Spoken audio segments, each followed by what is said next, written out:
Сәлеметсіздер ме, білім алушылар? Сабаққа дайын болсаңыздар, кезекті сабағымызды бастайық. Сабағымыздың тақырыбы нобайлар салу. Сабақтың мақсаты дене анатомиясындағы нобайлардың рөлі, нобайдың орындалу әдістері. Нобай француз тілінен аударғанда алғашқы сурет деген сөздің мағынасын білдіреді. Көркем сурет туындыларының алдын ала жасалған жоба суреті. Көз мөлшерімен есептелініп салынатын сызба сурет. Жалпы нобай суретші педагогтың суретшілік ой-өрісін жан-жақты дамытады. Нобаймен жұмыс көздің өткірлігін, зеректілікті дамытады. Мен сіздердің алдарыңызға нобай үлгілерінің бірнеше жұмыс топтамаларын ұсынып отырмын. Бұл суретте сіздер байқап отырсаңыздар, табиғат, үйлер, адам, құстар, жануарлар солар жалпы бейнеленген. Енді бұл жерде бір ерекшелігі, бір форматтың үстінде бейнеленген, мысалға бір жануардың бірнеше түрі көрсетілген. Бұның басқа суреттерге қарағандағы айырмашылығы бұл жерде нақты компонент сұрамайды. Қарап отырсаңыздар, бір салынған суретті бірнеше түрі, мысалға салып отырған суретте қозғалысы өзгеріп кетуі мүмкін. Сондықтан салып кеп тоқтаған жеріне тоқтайды дағы, қасына жалғастырып қимыл қозғалыстарын беруге болады. Әр нәрсені, мысалға бір құстарды салып отырсаңыз, құстың қозғалысын салып отырып, қозғалысы өзгеріп кетсе, оның қозғалған күйіндегі аяғы, басы қалып қалса, соны сала беруге болады. Сонда қарап отырсаңыз, бір форматтың бетіне бірнеше жұмыс шығады. Мен сіздердің алдарыңызда қазір нобай салудың бірнеше түрлерін, әдістерін көрсетемін. Мысалға, қазір сіздерге карандашпен, кәдімгі қарапайым карандашпен B8 карандашы, яғни жұмсақтығын айтып отырмын, B8 деп өзіңіз білесіздер. Сонымен бір адамның қозғалысын көрсетіп, нобайын жасап беремін қазір. Сіздерде алдарыңызға қағаз алып, бірге ілесіп салып отыруларыңызға да болады. Не болмаса, мұқият тыңдап, зерек салып отырыңыздар.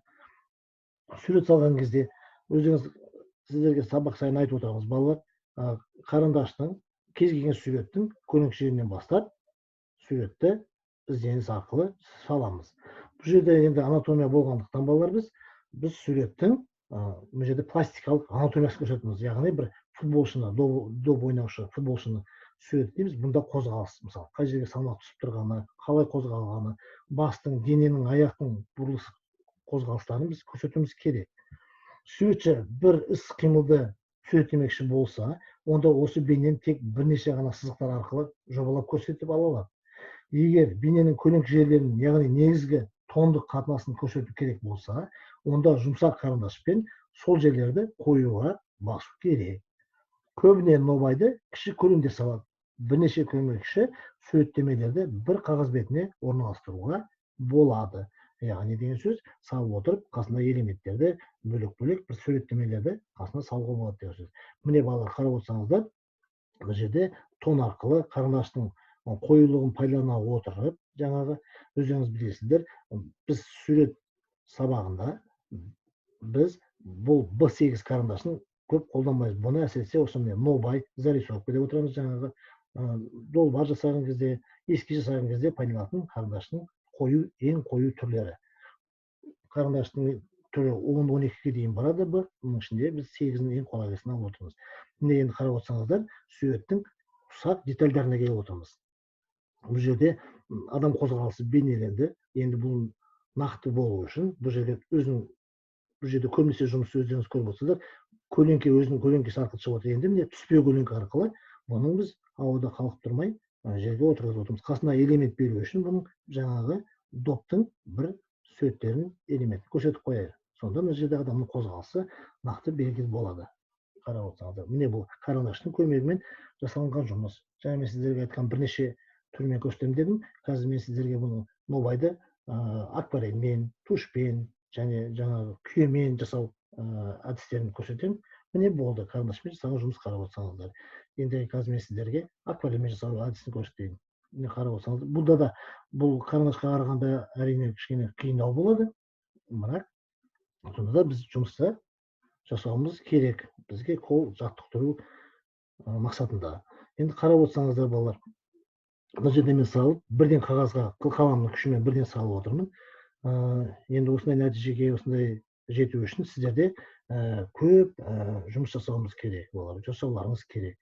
негізінде күніне 15-20 шақты жұмысты осындай нобайларды жасап отыру керек.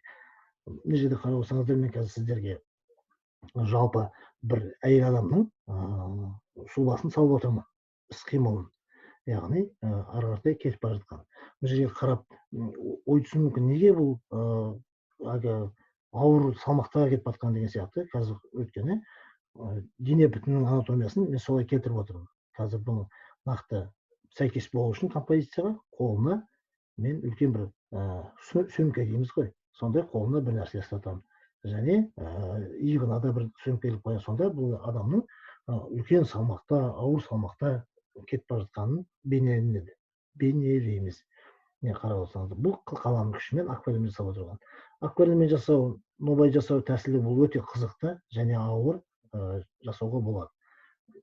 Салып отырып, бұнда бір ерекшелігі акварельмен түспен жалпыламай, киім түстерін, қолындағы заттың, адам дене бітімінің түстерін кішкене түс арқылы қосып жіберуге болады. Басқа заттарға қарағанда өздеріңіз көресіздер, түстер арқылы жасап жіберуге болады акварельмен. Бұнда да сол салғаннан кейін өзінің бір қою басыңғы түспен алып, нақты керекті жерлерін, яғни көлеңкелерін, қай жерде көлеңке, сол жерлерін нақты жай ғана түрту арқылы, сызу арқылы, кисточканың көмегімен штрих арқылы сөйтіп көрсетіп жіберсеңіздер, жалпыламайды. Бұнда да сол түспе көлеңкесі, жалпы адамның өзіне көлеңкелеп салып отырсаңыздар, қараса, уже адамның жалпыламай бейнесі шығады. Бұнда енді ары қарап кетіп бара жатқан, ауыр салмақпен көтеріп бара жатқан әйел адам бейнесінің формасы шығып отыр. Бұл акварельмен салынған бала жұмысы, қарап отырсаңыздар. Көрдіңіздер ғой. Енді қазір біз мына жерден аламыз да тушпен жұмыс істейміз. Бұл да өзіміздің нобай салу жұмысында бар. Тушпен жасау, сангинамен жасау деген сияқты жаңа айтып. Тушпен жасау, бұл да қою сулы бояуға жатады негізінде туш. Бұнда да техникасы акварельге ұқсас, бұл кішкене айырмашылықтар бар.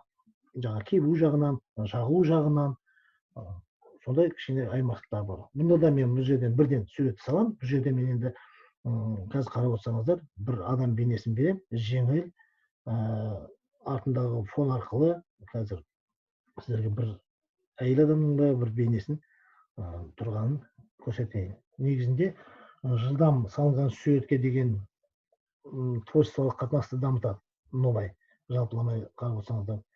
Қоршаған ортаның шынайы суреттерін дамытады. Бұл нобай деген нәрсе көп неде кездесіп отыратын жұмыстың талаптары, балалар. Енді ары қаратай қарап отырсаңыздар, міне мен сіздерге жаңа айтып отырған адамның бір бейнесін. Мына жерде қарап отырсаңыздар, жай ғана бір жауынды күні қолшатырды ұстап, аялдамада тұрған екен, тосып тұрған бір әйел бейнесі.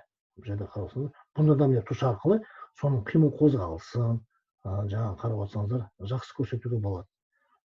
Сол жердегі жаңағы кеңістікті, бұл жауынды күні тұрған деген сияқты қарап отырсаңыздар, мұнда да қылқалам ұшымен тушпен ақырындап жүргізіп жіберіп болады. Қарап отырсаңыздар, жалпыламай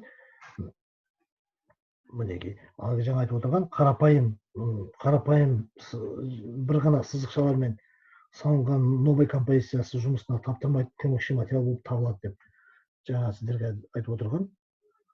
Қарап отырсаңыздар, көмекші сызық, солар арқылы жай ғана жұмысты. Былай мен үшін бұл жұмыс жеңіл болып тұр. Енді сіздер үшін әрине қиын болады. Қарап зерттеп іздейтін болса, жұмысты жай ғана сызық арқылы, бір элементтер, көмекші сызықтар арқылы, түс арқылы жұмыстың жақсы деңгейге жеткізуге болады. Қарап отырсаңыздар, мінекей балалар, жалпыламай жұмыс шықты. Бұнда да түспе көлеңке немесе астындағы көмекші сызық арқылы бір неде нақты тұрғанын көрсетіп отырмыз. Бұл тушпен жасалған жұмыс. Қарап отырсаңыздар, кішкене акварельге ұқсас, бірақ бұл бояу түсі мүлдем басқаша болып көрінеді балалар. Қарасаңыздар, міне қағаз бетінде мен ешқандай компонент керек қылып отырған жоқпын. Мысалға, кез келген жерге жұмысты салып отырмын. Енді қарап отырсаңыздар, бұл көмір дейді, яғни бұны жаңа күйе арқылы саламыз. Бұл да нобай жасауда күйемен салу, сангинамен салу дейді, жаңағы пастель дейді, бояу түрлері бар, әртүрлі түсті қараштар дейді, солармен салады. Мен жерде сіздерге кішкене аралас техникамен көрсетейін жұмысты күйемен салу. Бұл күйе деп отырғанымыз, яғни оны қолдан жасауға да болады. Бұл ағаштың көмір ғой, былай айтқанда. Қолдан жалпы өнер бұйымдарын сататын магазиндерде сатылады, но ол жерде де сол қолдан жасалған болады. Бір кез келген қайыңның мысалға жасалу жолын айтып кетейін сіздерге. Мысалға отырып, қайыңның бұтағын алып, бір қалбырға құмды салып, сол құмның үстіне қанша керекті бұтақтарды шаншып қойып, ішіне қойып, құмның астына отқа, мысалы қазір газ деп айтамыз ғой, отқа қойып тұрса, өзі бір сағаттың ішінде өзі бықсу арқылы сол неміз күйеміз шығады. Сол күйе кәдімгідей сурет салуға өте үлкен таптырмайтын құралдың бірі. Осыны өздеріңіз жасап алуларыңызға болады. Міне мен жасап отырған күйелермен. Бұл жылдам сурет салғанға да ыңғайлы, тез өшеді де, және жұмысты жақсы керемет көрсету нелерін сәттеріне мүмкіндік береді. Қарап отырсаңыздар. Міне жалпыламай мен жаңа сіздерге аралас техникамен жасап отырмын. Көмірмен, түрлі түсті карандашпен, сангинамен, жаңа айтып отырған құралдармен суретті жасап отырмын сіздерге.